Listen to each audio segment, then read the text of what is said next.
What I want to do is take part of the money that comes from the development of energy and take part of the federal royalties to then reapply it to developing infrastructure. You have to modernize the port of Charleston in order to be able to take the larger ships that are going to come through the Panama Canal as it gets widened in 2014.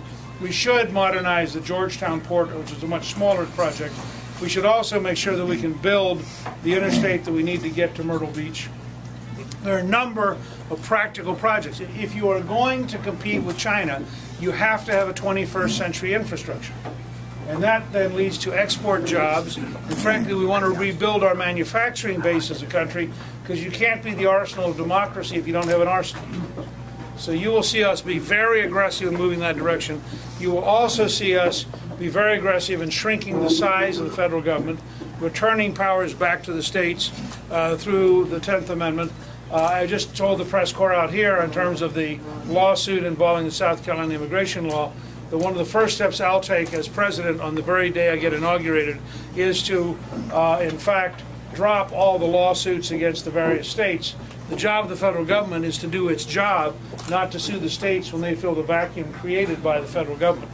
So I think it's very important for us to get back to the federal government focusing on its job, returning power back home. But I will be very, very aggressively pro-economic development. We have a plan for zero capital gains tax, a 12.5% corporate tax rate, 100% expensing, so that you literally can write off all new equipment in 1 year, whether you're a farmer, a factory, or a business. We also have the permanent end of the death tax. For individuals, we have an optional 15% flat tax, so you get to choose which one you want, which is a model Hong Kong has used for a generation. We replaced the Environmental Protection Agency with a brand new Environmental Solutions Agency. We modernized the Food and Drug Administration to accelerate getting new science to the customer, which gives us a chance to build the largest health industry in the world, exporting worldwide with high-value American jobs. We also repeal Obamacare, Dodd-Frank, and Sarbanes-Oxley, so we move into a world that is much more dynamic, much more entrepreneurial.